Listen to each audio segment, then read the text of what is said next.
Hi friends, ఈరోజు మీకోసం husband గారు పార్ట్ 3 మరి కథలోకి వెళ్తే తుఫాన్ వెలిసిన తర్వాత వచ్చే ప్రశాంతత ఎంత అందంగా ఉంటుందో ఆ రోజు అనన్య వాళ్ళ ఇంట్లో వాతావరణం కూడా అంతే అందంగా ఉంది. కిటికీలోంచి లేలేత సూర్యకిరణాలు గదిలో ప్రవేశించి అనన్య పాదాలను సున్నితంగా తాకాయి. అనన్య నెమ్మదిగా కళ్ళు తెరిచింది. గత వారం రోజులుగా భయం ఆందోళన పరుగులతో అలసిపోయిన ఆమెకి నిన్న రాత్రి మొదటిసారిగా ప్రశాంతమైన నిద్ర పట్టింది. పక్కన చూస్తే కార్తిక్ లేడు. కానీ బెడ్ సైడ్ టేబుల్ మీద ఒక చిన్న రోజా పువ్వు, దాని కింద ఒక చీటీ ఉన్నాయి. అనన్య చిరునవ్వుతో ఆ రోజా పువ్వును తీసుకుని వాసన చూసింది. ఆ చీటీని చదివింది. ప్రపంచంలోకెల్లా అందమైన ధైర్యవంతురాలైన నా భార్యకి గుడ్ మార్నింగ్. నిద్ర లేవగానే కిందికి రాకు, బాల్కాన్లోకి రా, నీ కార్తీకం. అనన్యకి మనసు గాల్లో తేలిపోతున్నట్టు అనిపించింది. ఇన్నాళ్ళు ఈ ప్రేమ కోసమే కదా తను తప్పించింది. గబాగబా లేచి ముఖం కడుక్కొని తడి జుట్టుని టవల్తో తుడుచుకుంటూ బాల్కాన్ డోర్ తీసింది. బాల్కాన్లో ఒక చిన్న టీపాయ్ మీద 2 కాఫీ కప్పులు పోల్ కక్కుతున్నాయి. కార్తిక్ రైలింగ్కి ఆనుకొని పేపర్ చదువుతున్నాడు. అనన్య రాకను గమనించి పేపర్ పక్కన పెట్టి చిరునవ్వుతో ఆమె వైపు చూశాడు. ఉదయపు ఎండలో తడి జుట్టుతో స్వచ్ఛమైన ముఖంతో ఉన్న అనన్యను చూస్తూ ఉంటే కార్తిక్ కళ్ళు తిప్పుకోలేకపోయాడు. గుడ్ మార్నింగ్ మేడం అన్నాడు కార్తిక్. ఆమె దగ్గరకు నడుచుకుంటూ వచ్చి గుడ్ మార్నింగ్ అండి అని సిగ్గుపడుతూ చెప్పింది అనన్య. కార్తిక్ ఆమె చేతిలో ఉన్న టవల్ని తీసుకుని తానే స్వయంగా ఆమె జుట్టుని తుడవటం మొదలుపెట్టాడు. అనన్య ఒక్క క్షణం ఆశ్చర్యపోయింది. కానీ ఆ స్పర్శలో ఉన్న ప్రేమకి కట్టుబడి మౌనంగా ఉండిపోయింది. నిన్న రాత్రి బాగా నిద్ర పట్టిందా అని అడిగాడు కార్తిక్ మృదువుగా. మీరు పక్కనే ఉంటే భయం ఎందుకుంటుంది కార్తిక్ గారు, చాలా ప్రశాంతంగా నిద్రపోయాను అంది అనన్య. కార్తిక్ ఆమె నుదుటి మీద ఒక చిన్న ముద్దు పెట్టి థ్యాంక్ యూ అనన్య, నా జీవితాన్ని, నా పరువుని, మా కుటుంబాన్ని నిలబెట్టావు. నేను నీకు జీవితాంతం రుణపడి ఉంటాను అన్నాడు ఉద్వేగంగా. అనన్య అతని నోటి మీద చెయ్యి వేసింది. భార్యాభర్తల మధ్య రుణాలు ఉండవు, కేవలం ప్రేమ ఉంటుంది. ఇక ఈ థ్యాంక్స్లు సారీలు వద్దు, కాఫీ చల్లారిపోతుంది తాగండి అని కాఫీ కప్పుని అతని చేతికి ఇచ్చింది. ఇద్దరు బాల్కాన్లో కూర్చొని ఒకే కప్పులో కాఫీ తాగుతూ పిట్టల కిలకిల రాగాలు వింటూ గడిపారు. ఆ క్షణం వాళ్ళిద్దరికీ ప్రపంచంతో సంబంధం లేదు, కేవలం వాళ్ళు, వాళ్ళ ప్రేమ.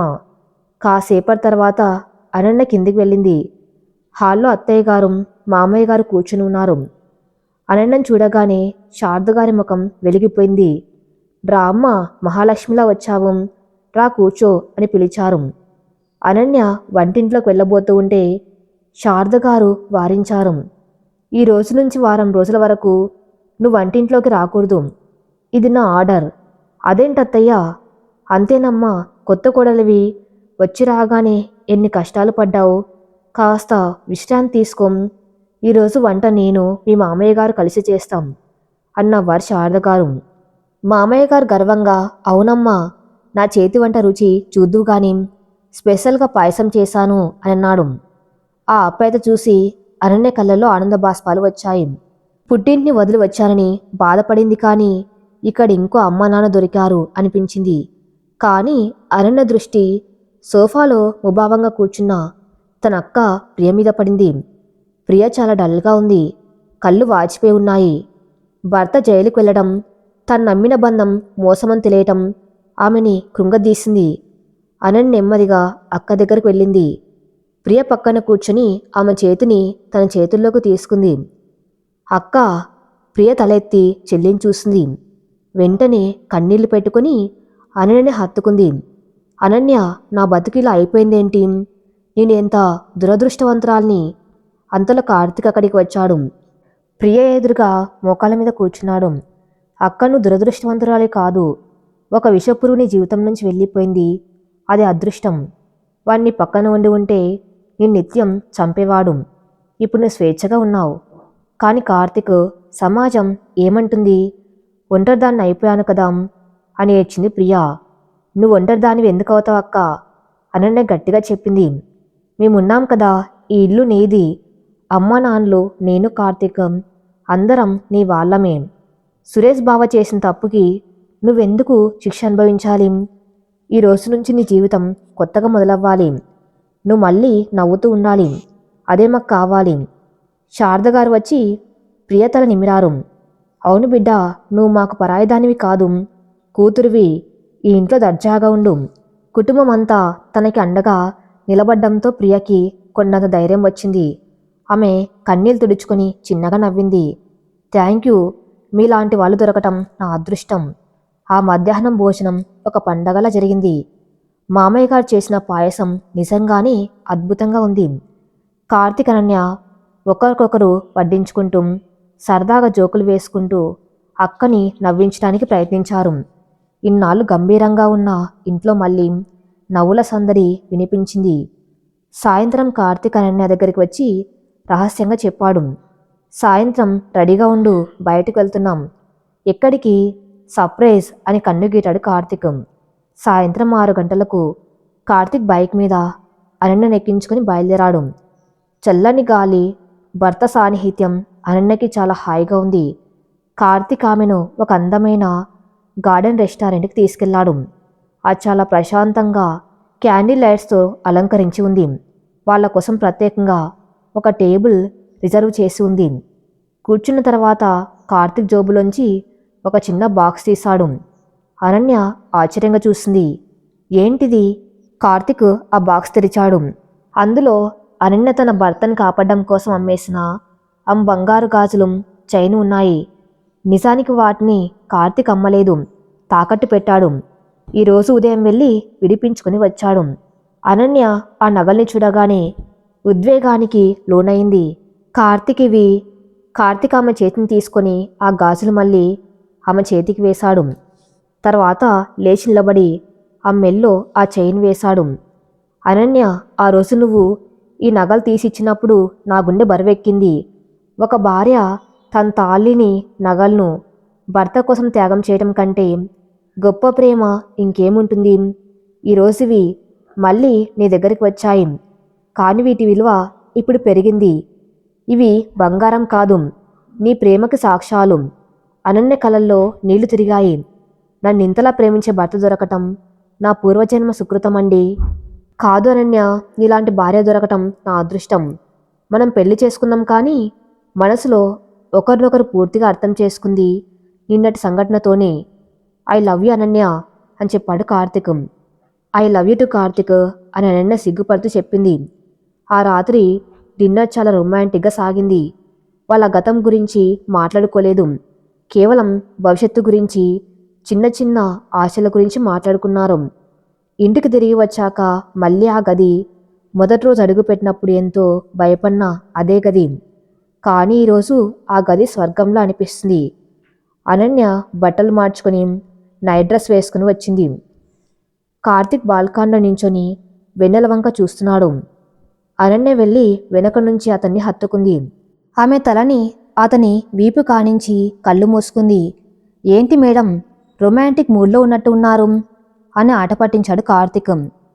అనన్య నవ్వి, అవును, నా భర్తతో రొమాంటిక్ చేయడానికి పర్మిషన్ కావాలా అని అడిగింది ధైర్యంగా.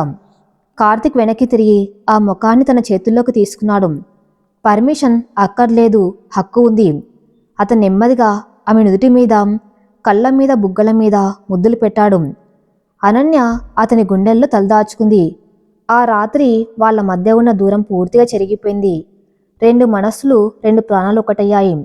బయట చల్లని గాలి వీస్తున్న ఆ గదిలో మాత్రం ప్రేమ అనే వెచ్చని ఉష్ణోగ్రత నిండిపోయింది. నా ఊపిరి నువ్వురా అని కార్తీకం అనన్య చెవిలో గుసగుసలాడాడు. ఆ మాట ఆమె గుండె లోతుల్లోకి వెళ్ళింది.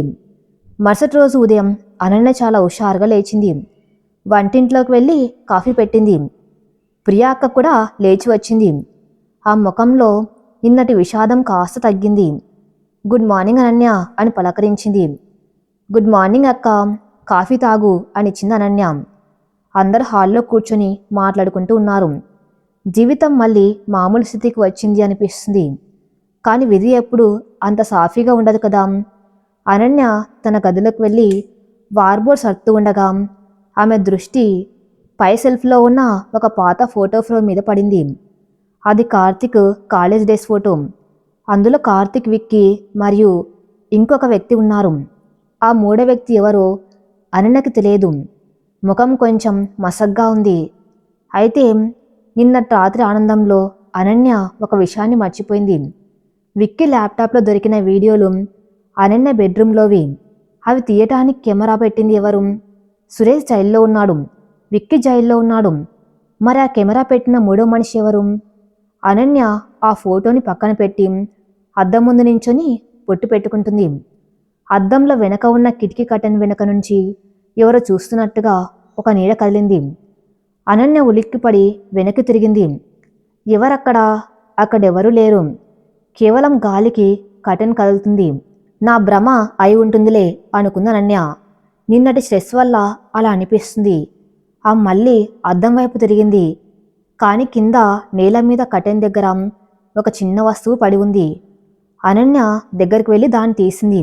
అదొక కఫ్లింగ్, మగవాళ్ళు షర్ట్ చేతులకి పెట్టుకునే ఖరీదైన బటన్. అది కార్తిక్ది కాదు, సురేష్ది కాదు. దాని మీద ఒక లోగో ఉంది, ఆర్. ఈ ఇంట్లో ఆర్ అనే పేరుతో ఎవరూ లేరు.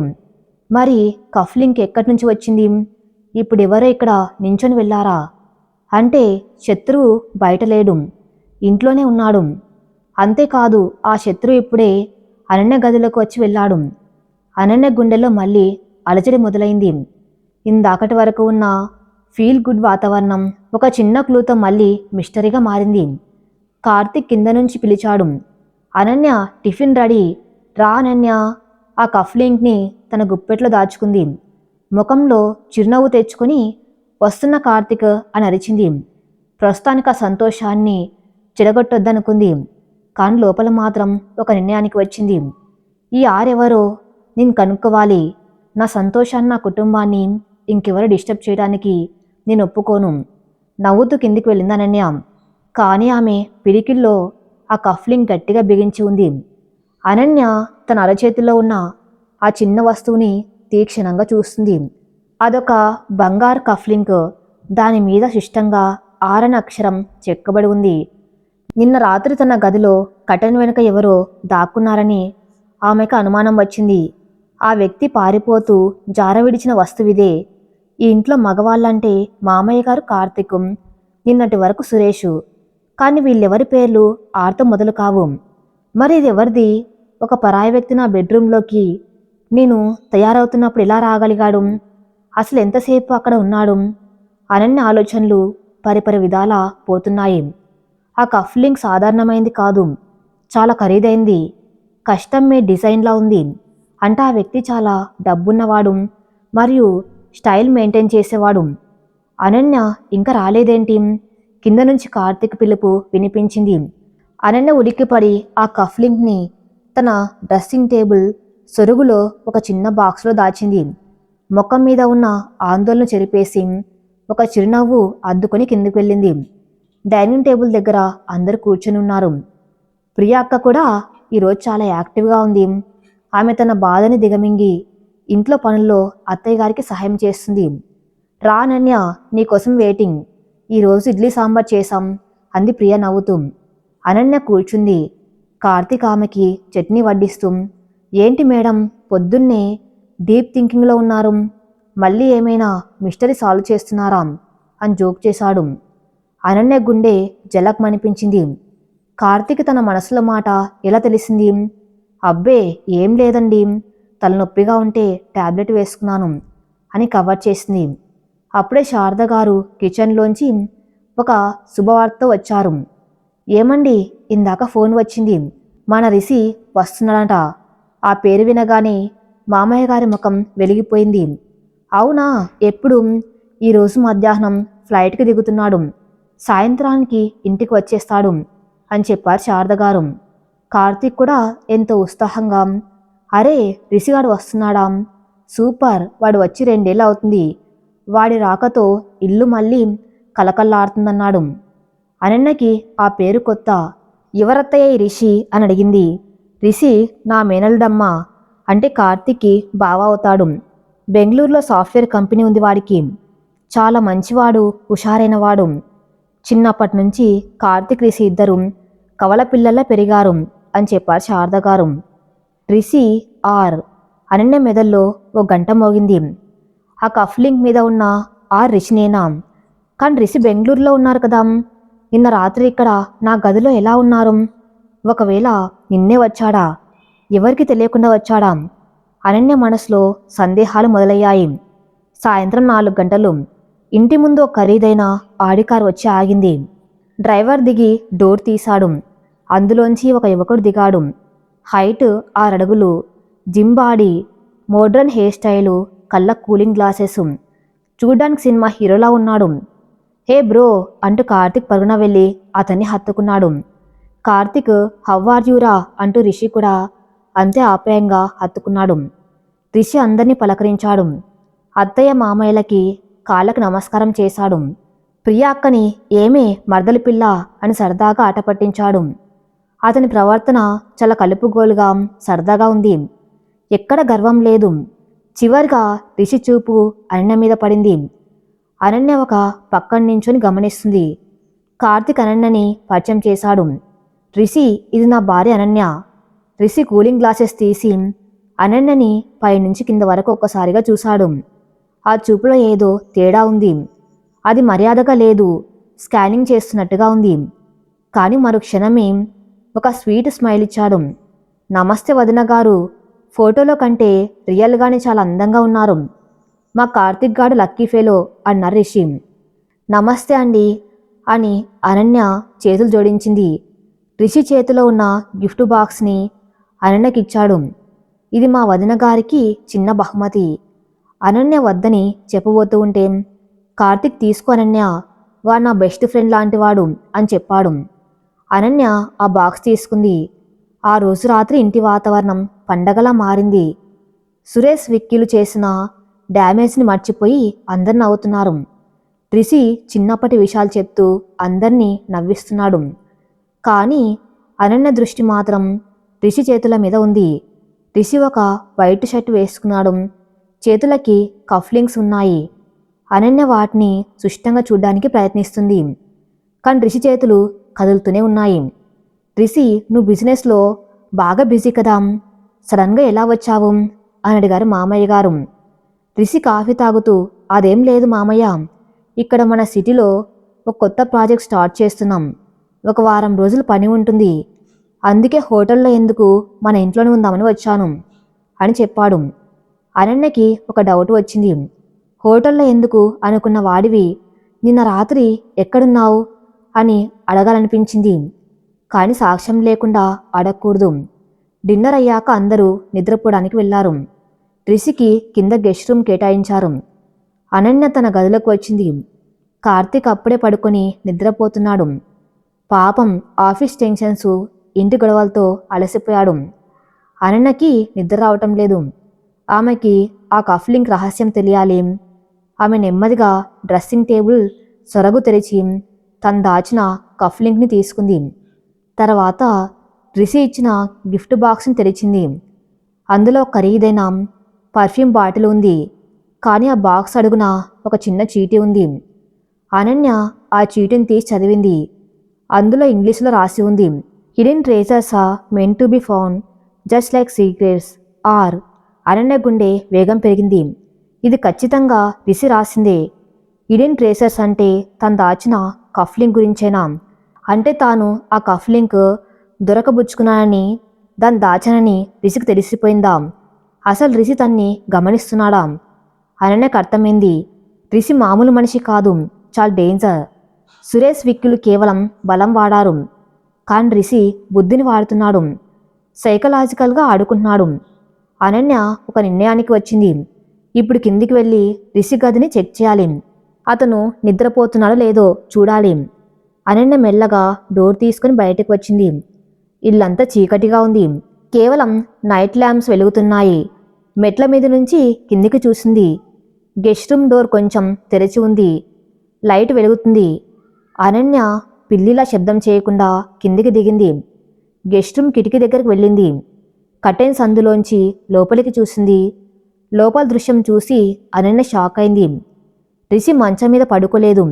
అతను ఒక కుర్చీలో కూర్చొని తన ల్యాప్టాప్లో ఏదో చూస్తున్నాడు. ల్యాప్టాప్ స్క్రీన్ మీద ఉన్నది Ananya bedroom live footage.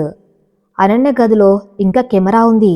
Ananya ఇందాకటి వరకు పడుకొని ఉన్న బెడ్, పక్కన నిద్రపోతున్న కార్తిక్ అంత క్లియర్గా కనిపిస్తుంది. అనన్యకి కాళ్ళ కింద భూమి కంపించింది. విక్కీ జైలుకి వెళ్ళిన కెమెరా ఇంకా ఆన్లోనే ఉందా? ఆ కెమెరా యాక్సెస్ ఇప్పుడు రిషి దగ్గర ఉందా? అంటే విక్కీకి బాస్ ఇతనేనా? అసలు విలన్ ఇతనేనా? రిషి ల్యాప్టాప్ చూస్తూ ఫోన్లో ఎవరితోనో మాట్లాడుతున్నాడు. అవును, ఆ విక్కీ గాడు దొరికిపోయి పని చెడగొట్టాడు. కానీ పర్లేదు, ఇప్పుడు నేను వచ్చాను కదా. కార్తిక్ గాడి సంతోషం ఇంకా కొన్ని రోజులే. వాడి భార్య చాలా షార్ప్గా ఉంది. ఆమెను మెంటల్గా బ్రేక్ చేయాలి. అప్పుడే కార్తిక్ కుప్పగూలిపోతాడు. ఇది వినగానే అనన్యకి కోపం, భయం రెండు కలిగాయి. తను వెంటనే వెళ్ళి అందరినీ లేపాలి. రిషి గురించి చెప్పాలి. అనన్య వెనక్కి తిరగబోయింది. కానీ ఆ భుజం మీద ఒక చేయి పడింది. అనన్య గుండె ఆగిపోయినంత పనైంది. ఉలిక్కిపడి వెనక్కి తిరిగింది. అక్కడ రిషి నిలబడి ఉన్నాడు. ఒక్క నిమిషం రిషి లోపల ల్యాప్టాప్ ముందు కూర్చుని ఉన్నాడు కదా, మరి బయట ఎలా వచ్చాడు? అనన్య మళ్ళీ కిటికీలోంచి లోపలికి చూసింది. అక్కడ కుర్చీలో కూర్చుని ఉన్నది రిషి కాదు. అది ఒక డమ్మీ లేదా రికార్డెడ్ వీడియో ల్యాప్టాప్లో ప్లే అవుతుంది. రిషి అనన్య వైపు చూసి నవ్వాడు.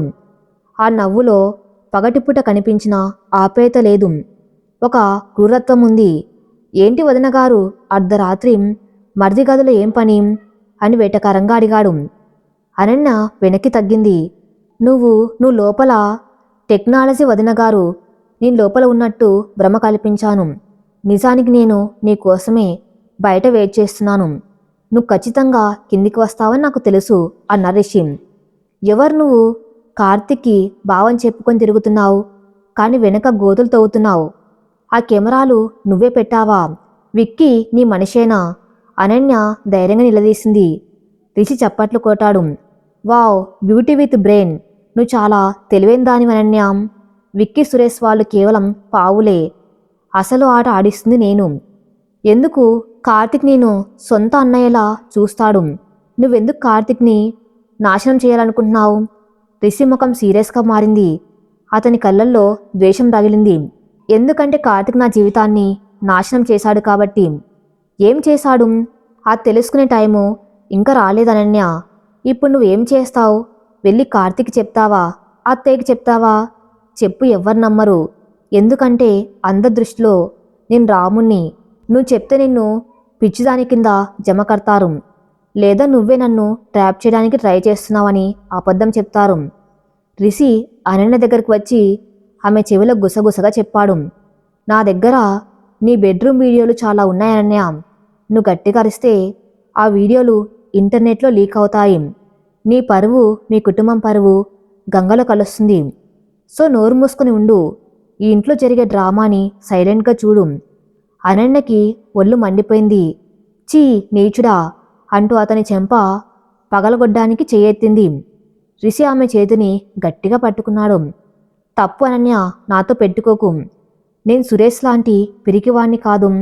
నన్ను కొడితే ఆ దెబ్బ కార్తిక్ తగులుతుంది. అతను ఆమె చేతిని విదిల్చి కొట్టాడు. గుడ్ నైట్ వదిన గారు, స్వీట్ డ్రీమ్స్ అని నవ్వుకుంటూ తన గదిలోకి వెళ్ళిపోయి డోర్ వేసుకున్నాడు. అనన్య అక్కడే స్తంభించకపోయింది. శత్రువు ఇంట్లోనే ఉన్నాడు. వాడు అత్యంత ప్రమాదకరం. వాడి దగ్గర తన ప్రైవేట్ వీడియోలు ఉన్నాయి. వాడు కార్తిక్ అత్యంత ఆప్తుడు. ఇప్పుడు తను ఒంటరి పోరాటం చేయాలి. కార్తిక్కి చెప్తే వీడియోలు లీక్ చేస్తాడు, చెప్పకపోతే కార్తిక్ని నాశనం చేస్తాడు. అనన్య కళ్ళల్లో నీళ్లు వచ్చాయి. కానీ ఆమె తుడుచుకుంది. నువ్వు నా వీడియోలతో నన్ను బ్లాక్మెయిల్ చేయగలవు రిషి, కానీ ఒక భార్య సంకల్పాన్ని అడ్డుకోలేవు. నీ గతమేంటో, కార్తిక్ మీద నీకు ఎందుకు పగ ఉందో నేను కనుక్కుంటాను. నీ ముసుగు నేను తొలగిస్తాను. అనన్య మౌనంగా తన గదిలోకి వెళ్ళింది. కార్తిక్ అమాయకంగా నిద్రపోతున్నాడు.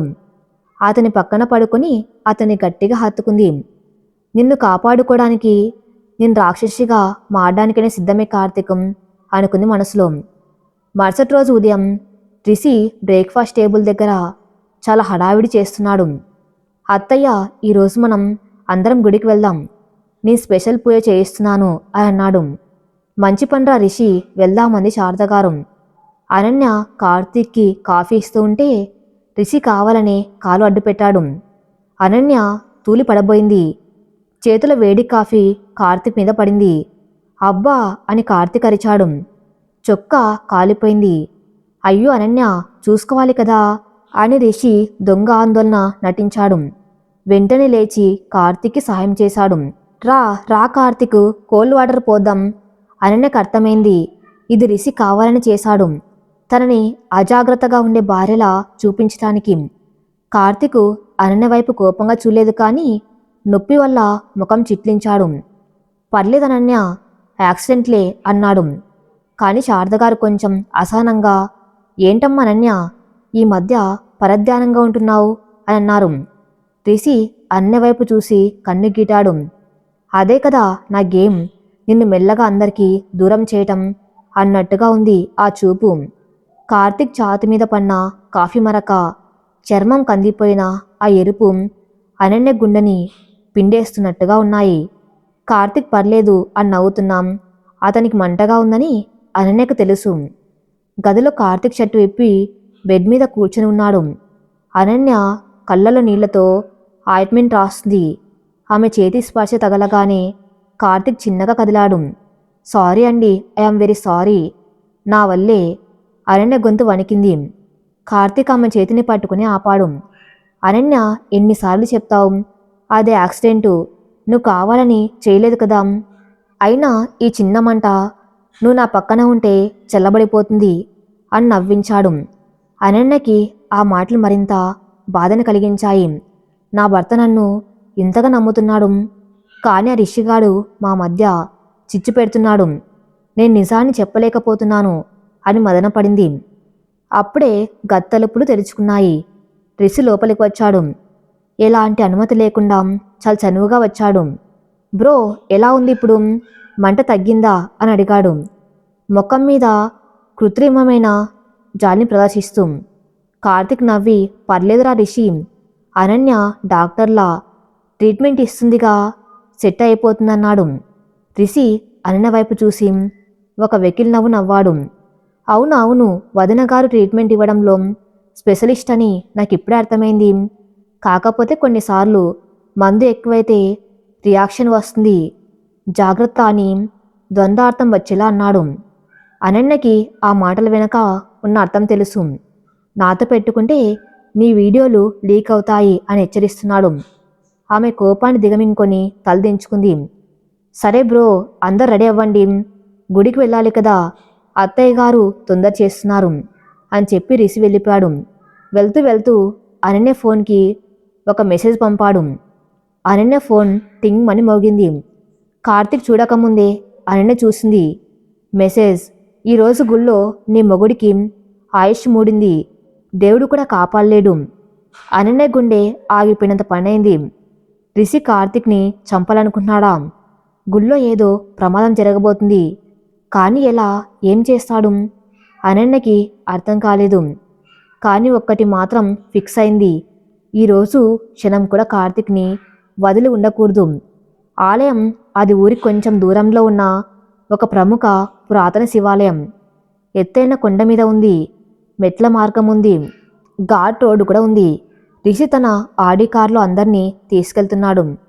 కార్తీక్ అనన్య వెనుక సీట్లో కూర్చున్నారు. రిషి డ్రైవింగ్ చేస్తూ ఉంటే పక్కన మామయ్య గారు కూర్చున్నారు. రిషి డ్రైవింగ్ చాలా ర్యాష్గా చేస్తున్నాడు. ఘాట్ రోడ్ మలుపుల్లో స్పీడుగా తిప్పుతున్నాడు. రిషి, మెల్లగరా, ఎందుకంత స్పీడు అని మామయ్య గారు భయంగా అడిగారు. చిల్ మామయ్య, నాకు అలవాటే, కంట్రోల్ నా చేతిలో ఉంది అన్నారు రిషి. రియల్ వ్యూ మిర్రర్లోంచి అనన్య వైపు చూస్తూ, ఆ చూపులో నీ భర్త ప్రాణాలు నా గుప్పెట్లో ఉన్నాయి అని సంకేతం ఉంది. అనన్య కార్తీక్ చేయి గట్టిగా పట్టుకుంది. కార్తీక్ ఆ భయాన్ని గమనించి, భయపడకనన్య, వాడు మంచి డ్రైవర్లే అని ధైర్యం చెప్పాడు. అమాయకుడైన కార్తీక్కి తెలియదు డ్రైవింగ్ సీట్లో ఉన్నది డ్రైవర్ కాదు, యముడు అని. ఎలాగోలా గుడికి చేరుకున్నారు. భక్తుల రద్దీ ఎక్కువగా ఉంది. గంటల మోతలు, మంత్రోచ్చారణతో ఆలయం మారుమోగుతుంది. రిషి అందర్నీ లోపలికి తీసుకెళ్లాడు. స్పెషల్ దర్శనం టికెట్లు తీసుకున్నారు. అనన్య మాత్రం కళ్ళు ఆర్పకుండా కార్తీక్ని గమనిస్తుంది. రిషి ఎప్పుడు ఏం చేస్తాడో అని. పూజ జరుగుతూ ఉండగా గుళ్ళో ఒక పక్కన అఖండ దీపారాధన ఉంది. అక్కడ నూనె నేల మీద ఒలికి చాలా జారిపోయేలా ఉంది. రిషి కార్తీక్ భుజం మీద చెయ్యి వేసి, రా బ్రో, అక్కడ దీపం వెలిగిద్దాం అని ఆ ప్రదేశానికి తీసుకెళ్తున్నాడు. అనన్యకి రిషి ప్లాన్ అర్థమైంది. కార్తీక్ని ఆ నూనెలో జారేలా చేసి పక్కన మండుతున్న దీపాల మీద పడేలా చేయాలి. అది ప్రమాదంలో కనిపిస్తుంది, కానీ ప్రాణాంతకం అవుతుంది. వద్దు కార్తీక్ గారు, అనన్య గట్టిగా అరిచింది. అందరూ ఉలిక్కిపడి చూశారు. ఏమైంది అనన్య? అడిగాడు కార్తీక్. అది అక్కడ చాలా నూనె ఉంది. మీ కాలు గాయం ఇంకా మానలేదు కదా, జారి పడితే మళ్ళీ దెబ్బ తగులుతుంది. నేను వెలిగిస్తానులేండి అని అనన్య ముందుకు వచ్చింది. రిషి ప్లాన్ బెడిసి కొట్టింది. అతను అనన్య వైపు కోపంగా చూశాడు. అనన్య ఆ నూనె ఉన్న ప్రదేశంలో జాగ్రత్తగా నడిచి దీపం వెలిగించి కార్తీక్ని సేఫ్గా పక్కకి తీసుకొచ్చింది. ఆమె కళ్ళతో రిషికి సమాధానం చెప్పింది. నా ఊపిరున్నంత వరకు నా భర్తకి ఒక చిన్న గాయం కూడా తగలనివ్వను. పూజయ్యాక అందరూ ప్రసాదం తీసుకోవడానికి కూర్చున్నారు. అక్కడ ఒక వృద్ధురాలు రిషిని చూసి గుర్తుపట్టింది. ఆమె శారద గారికి దూర బంధువు. పేరు సావిత్రమ్మ. అరే, వీరు రిషి కదా, ఎప్పుడు వచ్చాడు బెంగళూరు నుంచి అని సావిత్రమ్మ అడిగింది. నిన్నే వచ్చాడత్తయ్య అని చెప్పారు శారద గారు. సావిత్రమ్మ రిషిని కార్తీక్ని పక్కపక్కన చూసి ఒక నిట్టూరు పిడిచింది. చూస్తుంటే ముచ్చటగా ఉంది, కానీ ఒకప్పుడు వీళ్ళిద్దరూ ఎంత గొడవ పడ్డారు. ఆ వైష్ణవి విషయంలో జరిగిన గొడవ ఇంకా నాకు గుర్తుంది. అప్పట్లో కార్తీక్ రిషిని చంపేస్తాడేమో అనుకున్నాను అని గతం తాలూకు విషయాన్ని అప్రయత్నంగా బయటపెట్టాడు. ఆ మాట వినగానే రిషి చేతిలోని ప్రసాదం కింద పడింది. అతని ముఖం రక్తం లేనట్టుగా పాలిపోయింది. కార్తీక్ ముఖంలో కూడా ఇబ్బంది, బాధ కనిపించాయి. అనన్య చెవులు రిక్కించి వింది. వైష్ణవి, ఇదే ఇదే ఆ కీవర్డ్. రిషి కార్తీక్ మీద ఉన్న పగకి మూల కారణం ఈ వైష్ణవి. సావిత్రమ్మ ఇంకా ఏదో చెబ్బోతూ ఉండగా రిషి కోపంగా అడ్డుకున్నాడు. అవ్వా, నీకు చాదస్తం పెరిగింది. పాత విషయాలు ఎందుకిప్పుడు? పదండి వెళ్దాం అని గట్టిగా అరిచి అక్కడి నుంచి వెళ్ళిపోయాడు. కార్తీక్ మౌనంగా ఉండిపోయాడు. ఆ పేరు వినగానే అతని ఉత్సాహం అంతా ఆవిరైపోయింది. అనన్యకు అర్థమైంది, ఇప్పుడు తను అడగాల్సింది కార్తీక్ని కాదు, ఆ సావిత్రమ్మని. కానీ అందరి ముందు కుదరదు. తిరుగు ప్రయాణంలో కారులో నిశ్శబ్దం ఆవహించింది. రిషి చాలా డిస్టర్బ్గా ఉన్నాడు. అతని ప్లాన్ ఫెయిల్ అవ్వటం ఒక ఎత్తు అయితే, గతం తాలూకు జ్ఞాపకం అతన్ని వెంటాడుతుంది. ఇంటికి చేరుకున్నాక అనన్యకి ఒక ఆలోచన వచ్చింది. సావిత్రమ్మ గుడి దగ్గరే ఉంటుంది కదా, తను ఎలాగైనా ఆమెని కలవాలి. కానీ ఇప్పుడు బయటికి వెళ్ళం కుదరదు. అయితే సావిత్రమ్మ నెంబర్ అత్తయ్య గారి ఫోన్లో ఉండొచ్చు కదా. అనన్య వంటింట్లో అత్తయ్య గారికి సహాయం చేస్తూ మెల్లగా మాట కలిపింది. అత్తయ్య గారు, ఇందాక గుళ్ళో కనిపించిన ఆవిడెవరు? పాపం, చాలా వయస్సు కదా. ఆ సావిత్రి అత్తయ్య మా ఊర్లోనే ఉంటారు, ఒంటరి మనిషి అన్నారు శారద గారు. అయ్యో పాపం, ఆమె నెంబర్ ఉందా అత్తయ్య? ఎప్పుడైనా గుడికి వెళ్తే పలకరిస్తాను అని అడిగింది అనన్య. శారద గారు అనుమానం లేకుండా నెంబర్ ఇచ్చారు. అనన్య వెంటనే ఆ నెంబర్ని తన ఫోన్లో సేవ్ చేసుకుంది. ఆ రాత్రి కార్తీక్ బాల్కాన్లో ఒంటరిగా కూర్చుని ఆకాశం వైపు చూస్తున్నాడు. అతని కళ్ళల్లో నీళ్లు ఉన్నాయి. అనన్య వెనక నుంచి వెళ్ళి అతని భుజం మీద చెయ్యి వేసింది. కార్తీక్ కన్నీళ్ళు తుడుచుకొని నవ్వడానికి ప్రయత్నించాడు. ఏం లేదు అనన్య, కంట్లో నలుసు పడింది. అబద్ధం చెప్పకండి, మీ కంట్లో నలుసు పడలేదు, మనసులో ముళ్ళు గుచ్చుకుంది. ఆ ముళ్ళు పేరు వైష్ణవి అని అనన్య నేరుగా అడిగింది. కార్తీక్ ఉలిక్కిపడ్డాడు. నీకెలా తెలుసు? ఇందాగుల్లో ఆవిడ మాటలు విన్నాను. ఎవరా వైష్ణవి? ఆమెకి మీకు రిషికి ఉన్న సంబంధం ఏంటి? ప్లీజ్ కార్తీక్, దాచకండి. ఈరోజు రిషి మిమ్మల్ని ఎంత ద్వేషిస్తున్నాడో నాకు తెలుసు. దాని వెనుక కారణం తెలియాలి. కార్తీక్ దీర్ఘంగా ఊపిరి తీసుకున్నాడు. గతాన్ని తలుచుకుంటూ కథ చెప్పటం మొదలుపెట్టాడు. 5 ఏళ్ల క్రితం నేను, రిషి, వైష్ణవి ముగ్గురం ఒకే కాలేజ్. వైష్ణవి చాలా అందమైన అమ్మాయి, మంచి మనసున్నది. రిషి ఆమెని పిచ్చిగా ప్రేమించాడు. ఎంతలా అంటే ఆమె కోసం చచ్చిపోయేంతగా, చంపేంతగా. కానీ వైష్ణవికి రిషి అంటే భయం. రిషి పాజిటివ్నెస్ చూసి ఆమె భయపడేది. ఆమె నాతో క్లోజ్గా ఉండేది. నన్ను ఒక మంచి ఫ్రెండ్లా చూసేది. కానీ రిషికి అనుమానం వచ్చింది. నేను వైష్ణవిని ప్రేమిస్తున్నానని, అందుకే ఆమె రిషిని దూరం పెడుతుందని వాడు అపోహపడ్డాడు. ఒకరోజు కాలేజ్ ఫేర్వెల్ పార్టీలో రిషి తాగేసి వైష్ణవితో గొడవ పడ్డాడు. ఆమెని ఫోర్స్ చేశాడు. నన్ను ప్రేమిస్తున్నానని చెప్పు అని అందరి ముందు అరిచాడు. వైష్ణవి ఏడుస్తూ నా వెనుక దాక్కుంది. నేను రిషిని ఆపడానికి ప్రయత్నించాను. మా ఇద్దరి మధ్య పెద్ద గొడవ జరిగింది. నేను రిషిని కొట్టాను. అవమానంతో రిషి అక్కడి నుంచి వెళ్ళిపోయాడు. కానీ ఆ రాత్రే ఒక ఘోరం జరిగింది. వైష్ణవి ఆత్మహత్య చేసుకుంది. ఆమె సూసైడ్ నోట్లో నా చావుకు కారణం రిషి వేధింపులే అని రాసింది. పోలీసులు రిషిని అరెస్ట్ చేశారు. వాడు 7 ఏడాది పాటు జైల్లో ఉన్నాడు. వాడి కెరియర్ నాశనమైంది. వాడి తండ్రి గుండెపోటుతో చనిపోయారు. అప్పటినుంచి రిషికి నా మీద పగ. నేను పోలీసులకు సాక్ష్యం చెప్పానని, వాడి ప్రేమకి అడ్డుపడ్డానని, వాడి జీవితం నాశనం చేశానని వాడు నన్ను ద్వేషిస్తున్నాడు.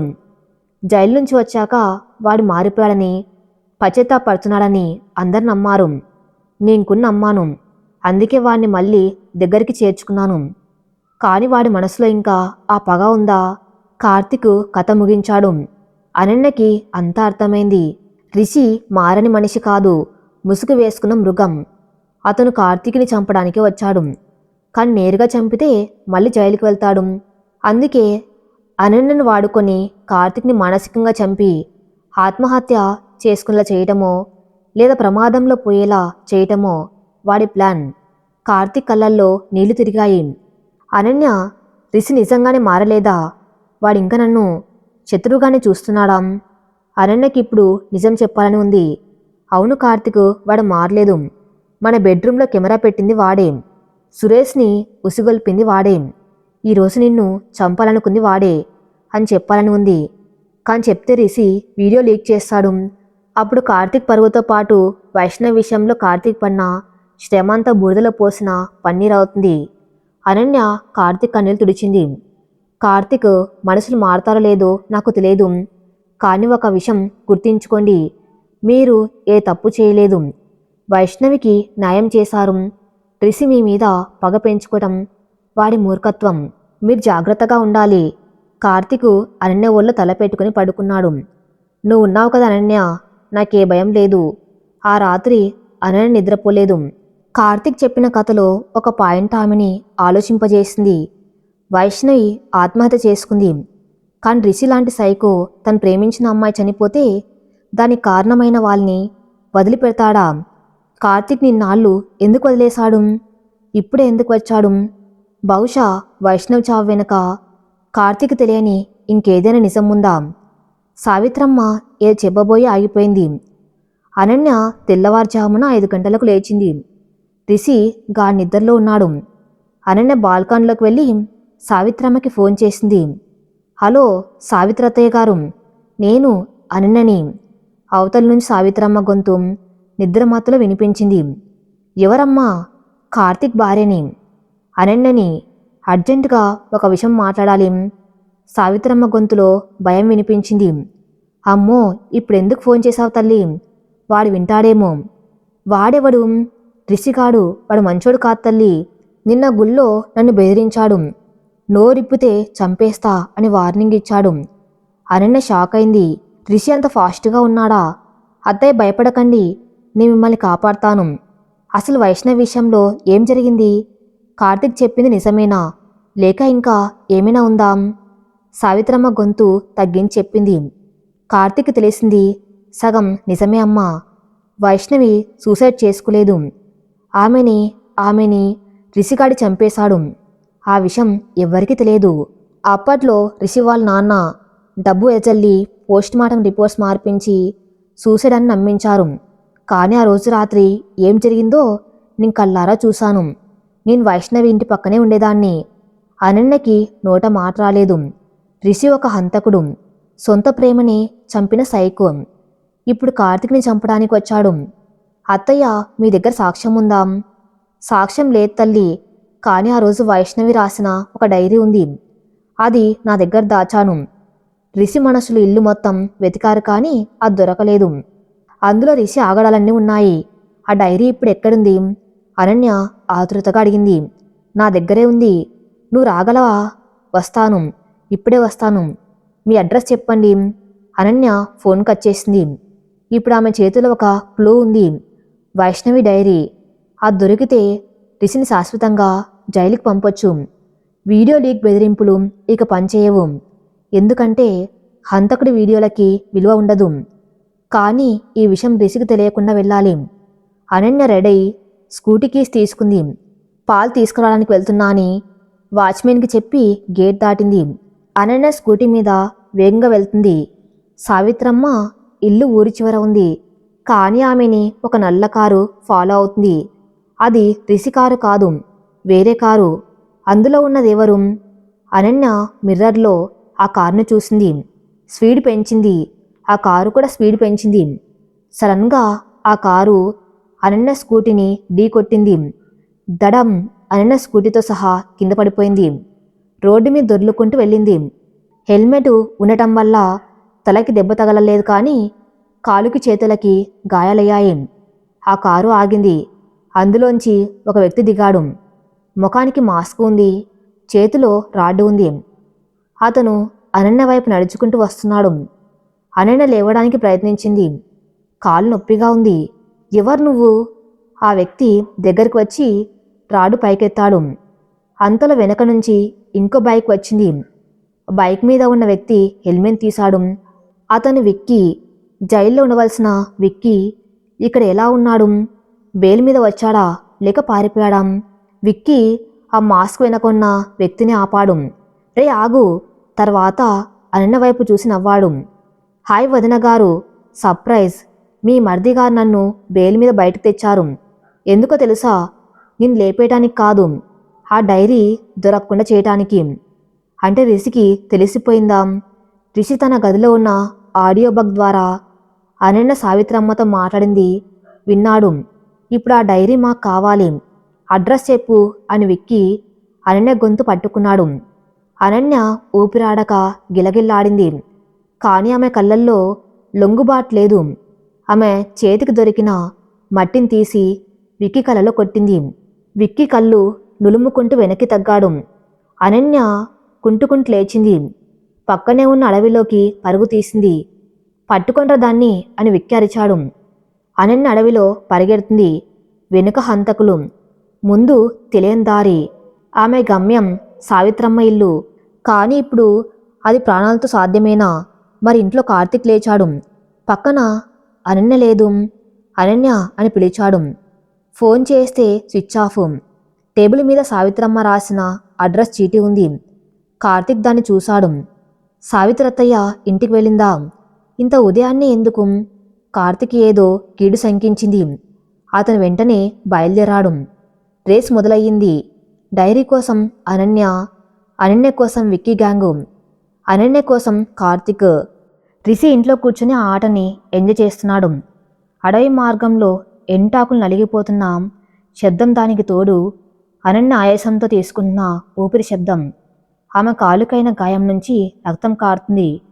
ప్రతి అడుగు వేస్తూ ఉంటే నరకం కనిపిస్తుంది. కానీ ఆమె ఆగలేదు. ఆగితే తన ప్రాణం పోవటం ఖాయం.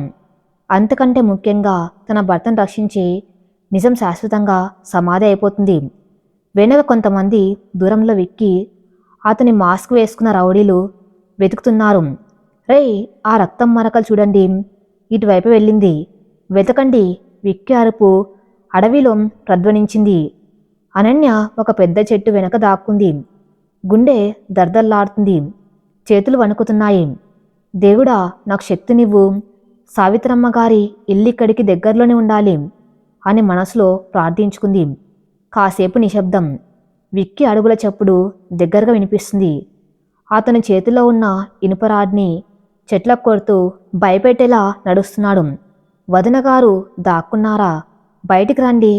కేవలం ఆ డైరీ ఇచ్చేయండి, మిమ్మల్ని ప్రాణాలతో వదిలేస్తాను అని నమ్మబలికాడు.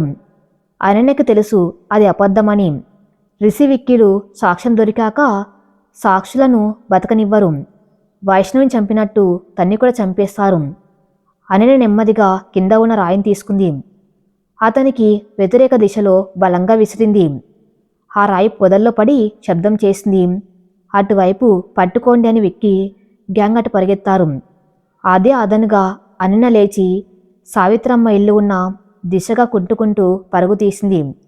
మరోపక్క రోడ్డు మీద కార్తిక్ బైక్ గాల్లో దూసుకెళ్తుంది. అతని మనసులో అలజడి రేగుతుంది. సావిత్రమ్మ అడ్రస్ రాసుకుని అనన్య ఎందుకు వెళ్ళింది? ఉదయాన్నే వెళ్ళవలసిన అవసరం ఏంటి? ఫోన్ ఎందుకు స్విచ్ ఆఫ్ వస్తుంది? అతను సావిత్రమ్మ నెంబర్కి డయల్ చేశాడు. రింగ్ అవుతుంది కానీ ఎవరు లిఫ్ట్ చేయటం లేదు. లిఫ్ట్ చేయండి అత్తయ్య, కార్తిక్ ఆక్రోశం. చివరికి కాల్ కనెక్ట్ అయింది. హలో, సావిత్రమ్మ గొంతు వణుకుతుంది. అత్తయ్య, నేను కార్తిక్ని. అనన్య మీ దగ్గరికి వచ్చిందా? లేదు బాబు, ఇంకా రాలేదు. కానీ ఇందాకటి నుంచి ఎవరో బయట తిరుగుతున్నట్టు అలికిడి అవుతుంది. నాకు భయంగా ఉంది బాబు అని ఏడ్చింది సావిత్రమ్మ. భయపడకండి అత్తయ్య, తలుపులు గట్టిగా వేసుకోండి, నేను వచ్చేస్తున్నాను. 10 నిమిషాలు అక్కడ ఉంటాను అని కార్తీక్ ఫోన్ కట్ చేసి బైక్ స్పీడ్ పెంచాడు. అతని కళ్ళ ముందు అనన్య నవ్వుతున్న ముఖం కదలాడుతుంది. ఏం జరగకూడదు, అనన్యకేం జరగకూడదు. సావిత్రమ్మ ఇల్లు అదొక పాత పెంకుటిల్లు. చుట్టూ చెట్లు పొదలు ఉన్నాయి. ఊరికి దూరంగా ఉండటంతో అక్కడ జనసంచారం లేదు. అనన్య ఆ ఇంటి వెనక వైపు నుంచి కాంపౌండ్లోకి దూకింది. ఆమె బట్టలు చిరిగిపోయి బురద అంటుకుంది. జుట్టు చెదిరిపోయింది. ఆమె వంటింటి తలుపుని మెల్లగా తట్టింది. అత్తయ్య, నేను అనన్యని, తలుపు తీయండి. లోపల సావిత్రమ్మ భయపడుతూనే తలుపు తీసింది. అనన్య పరిస్థితిని చూడగానే షాక్ అయింది. అయ్యో, ఏమైందమ్మా? రక్తం. అనన్య లోపలికి వచ్చి వెంటనే తలుపు గడియపెట్టింది. ఆయాసంతో ఆ మాట్లాడలేకపోతుంది. అత్తయ్య, వాళ్ళు విక్కి మనసులు వస్తున్నారు. నాకు ఆ డైరీ ఇవ్వండి, వెంటనే ఇవ్వండి. సావిత్రమ్మ కంగారుగా పూజ గదిలోకి వెళ్ళింది. దేవుడి పటాల వెనక ఉన్న ఒక సీక్రెట్ షెల్లోంచి ఒక పాత డైరీని తీసింది. దానికి దుమ్ము పట్టి ఉంది. ఇదేనమ్మా వైష్ణవి రాసిన చివరి డైరీ. ఇందులో రిషి నిజస్వరూపం ఉంది. అనన్య ఆ డైరీని తీసుకుంది. తన గుండెలకి హత్తుకుంది. దీనికోసమే రిషి వైష్ణవిని చంపాడు. ఇప్పుడు నన్ను చంపాలనుకుంటున్నాడు. కానీ ఈ రోజుతో వాడి ఆట ముగుస్తుంది. అంతలో ఇంటి ముందు పెద్ద శబ్దం. డామ్! విక్కీ కారు ఇంటి గేట్ని గుద్దుకొని లోపలికి వచ్చింది. అనన్య, బయటికి రా, నువ్వు లోపలే ఉన్నావని తెలుసు. విక్కీ అరుపు. సావిత్రం భయంతో వణికిపోతూ అనన్యని పట్టుకుంది. ఏం చేద్దాం తల్లి, వాళ్ళు చంపేస్తారు. అనన్య ఇల్లంతా చూసింది. పారిపోవడానికి దారి లేదు. ఇంటిని చుట్టుముట్టారు. అత్తయ్య, మీరు ఆ మూల దాక్కోండి, నేను చూసుకుంటాను.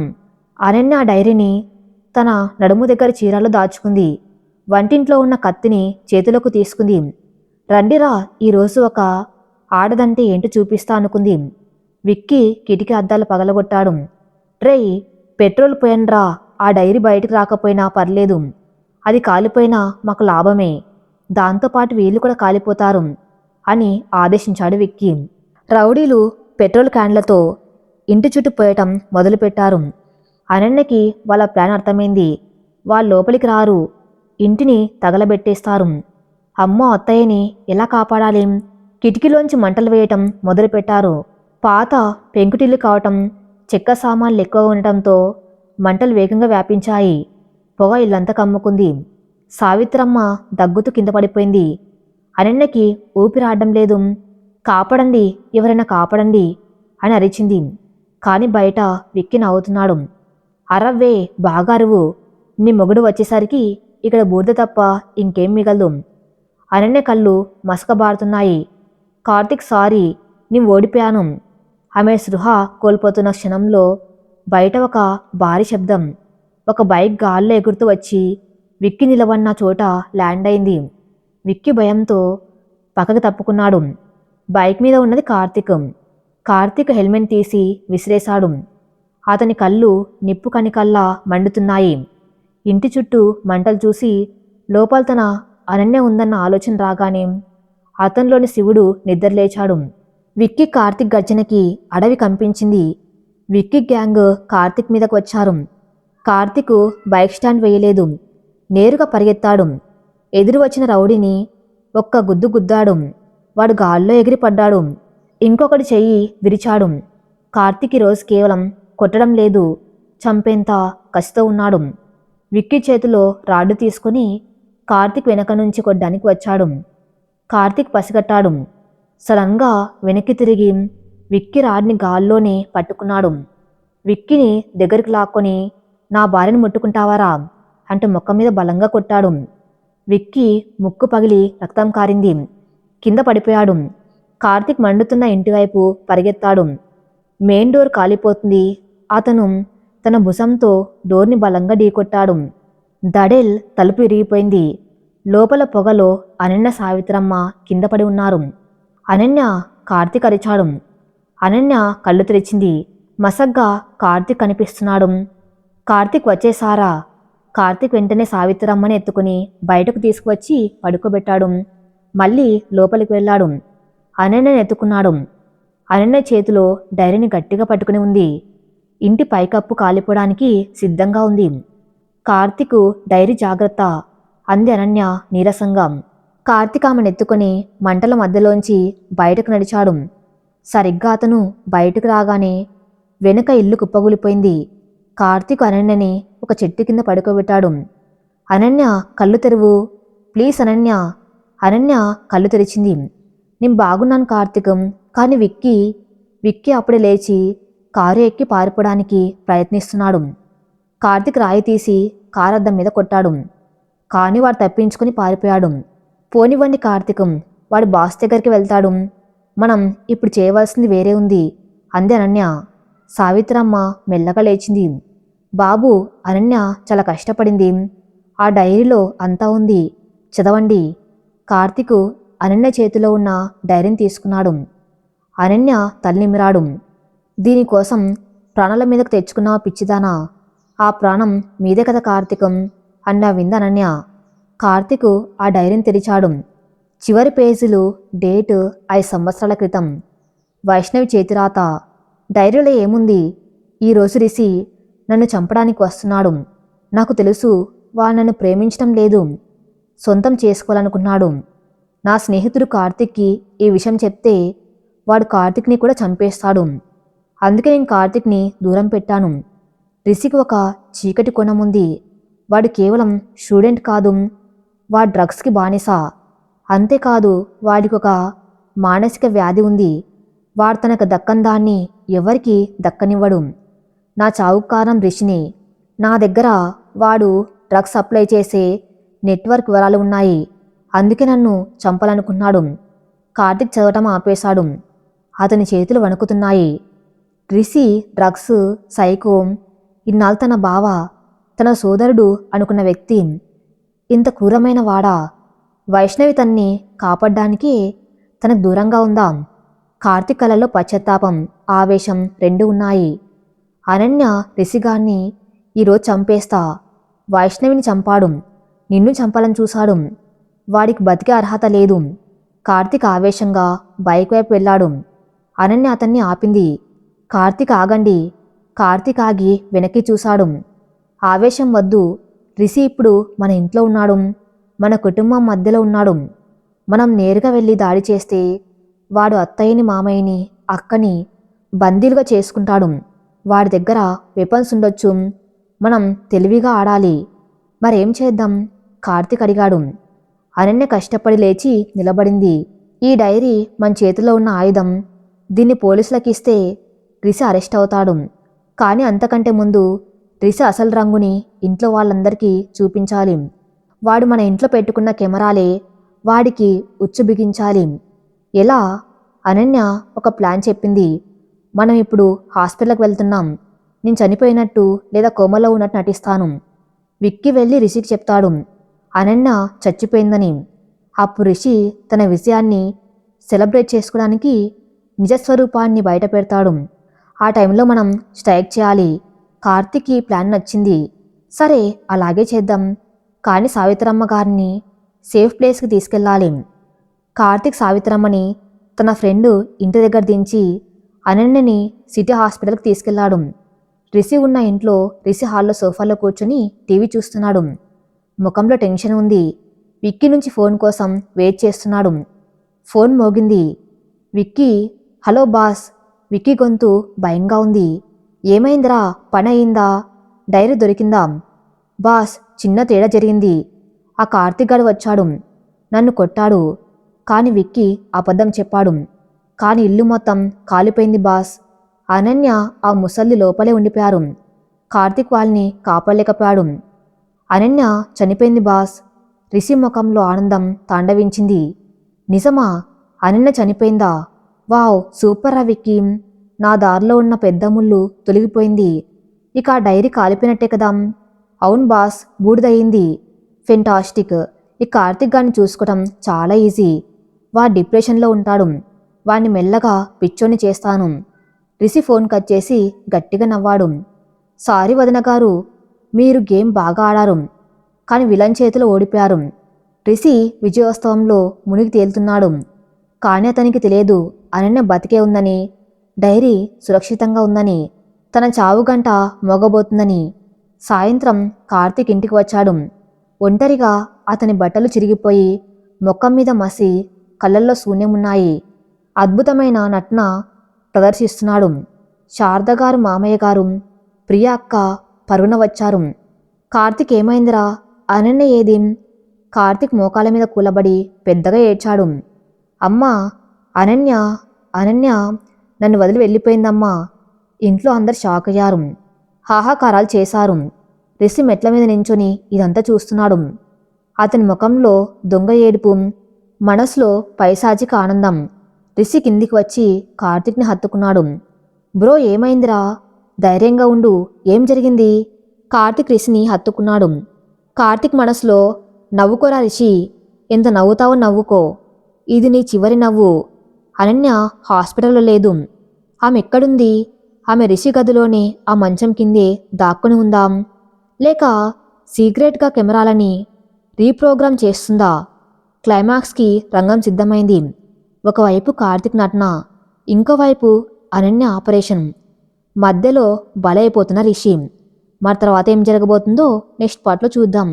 నెక్స్ట్ పార్ట్ కోసం నా ఛానల్ని ఫాలో అవుతూనండి. Thank you for listening.